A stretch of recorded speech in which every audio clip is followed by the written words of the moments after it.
Hello everyone, this is Indra Vikram. Welcome to magnet brains. Mini जानकारी series में आज मैं आपसे डिस्कस करने जा रहा हूं एक कहानी सरदार उधम सिंह के बारे में। सरदार उधम सिंह कहें या शहीद आजम उधम सिंह कहें, जिनके ऊपर उत्तराखंड में उधम सिंह नगर भी स्थापित किया गया, बसाया गया बाद में।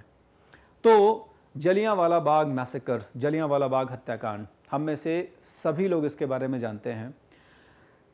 13 अप्रैल 1919 का दिन, जो कि ब्रिटिश हुकूमत में एक बहुत ही बुरे, एक ड्रैकोनियन एग्जाम्पल के तौर पर दर्ज है।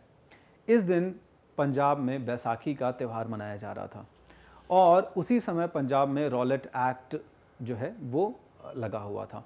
रॉलेट एक्ट, जिसे हम बिना वकील, बिना दलील और बिना अपील का कानून कहते हैं, जिसके तहत अंग्रेज़ सरकार किसी को भी बिना किसी अपराध के, वैलिड क्राइम के गिरफ्तार कर सकती थी और उसके ऊपर कानूनी कार्यवाही शुरू कर सकती थी। इसी ड्रैकोनियन लॉ के अगेंस्ट पंजाब के दो प्रसिद्ध लीडर डॉक्टर सत्यपाल और डॉक्टर सैफुद्दीन को अरेस्ट कर लिया गया था। इनके इस इलीगल अरेस्ट कह दें या अनएथिकल अरेस्ट को प्रोटेस्ट करने के लिए या इसके अगेंस्ट प्रोटेस्ट करने के लिए पंजाब की जनता ने बैसाखी का दिन चुना। अमृतसर के शहर में एक जगह थी जलियांवाला बाग, जहाँ पर अमृतसर की जो पब्लिक है वो इकट्ठी हुई और उन्होंने एक पीसफुल प्रोटेस्ट, शांतिपूर्ण प्रदर्शन ऑर्गेनाइज किया।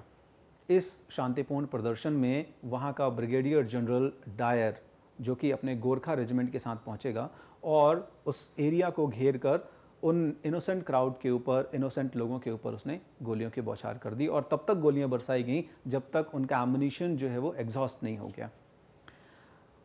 पूरे भारत में इसका विरोध प्रदर्शन हुआ, इसके अगेंस्ट विरोध प्रदर्शन हुए, कई लोगों ने क्रिटिसाइज़ किया, लेकिन इन्हीं में से एक ऐसा पर्सन था, शहीद उधम सिंह, जिसने 21 साल बाद इस हत्याकांड का बदला लिया ब्रिटेन के, इंग्लैंड के कैक्सटन हॉल में।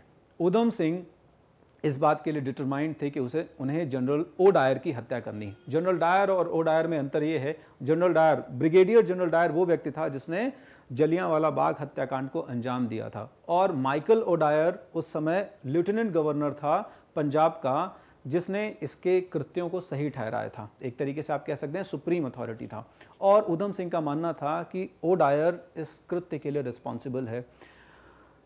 उस दिन लगभग 21 साल बाद 13 मार्च 1940 को एक जगह है कैक्सटन हॉल, जहां पर ओ डायर एक मीटिंग को संबोधित करने वाला था, एक जॉइंट मीटिंग को संबोधित करने वाला था, जो कि ट्रेडर की बॉडी से, व्यापारिक समुदाय से रिलेटेड थी, एशियन और सेंट्रल एशियन कंट्रीज़ के रिप्रेजेंटेटिव्स की।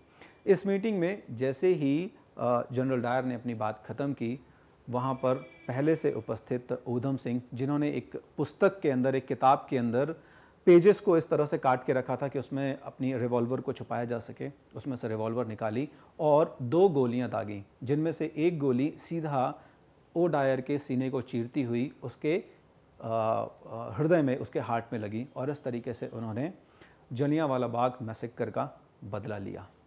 तो होपफुली आपको ये कहानी अच्छी लगी होगी, इंस्पायर की होगी। ऐसी ही कहानियाँ लेके हम आते रहेंगे। बने रहिए मैग्नेट ब्रेन्स के साथ। Thank you.